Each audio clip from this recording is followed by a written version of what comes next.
కథలోకి వెళ్దాము.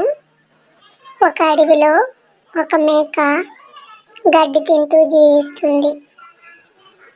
అయితే ఆ మేక నివసించే స్థలములో ఉన్న గడ్డి మొత్తం అయిపోవడంతో వేరే స్థలంలో ఉన్న గడ్డిని తిందాం అని అనుకుంటుంది.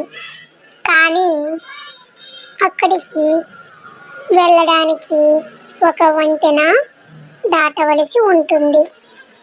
మేక వంతెన దాటుతుండగా మరోవైపు నుండి ఇంకో మేక దాటుతుంది. వంతెన మధ్యలోకి రాగానే నేను ముందు వెళ్తానంటే నేను ముందు అని రెండు మేకలు గొడవ పడ్డాయి.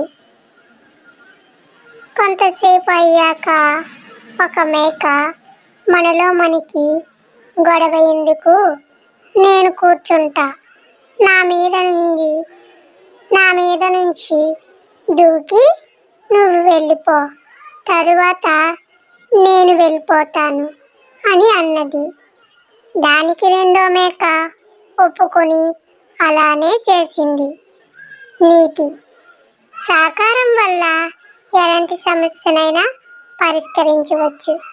కథ నచ్చినట్లయితే లైక్ చేసి సబ్స్క్రైబ్ చేసుకోండి. Thank you for watching.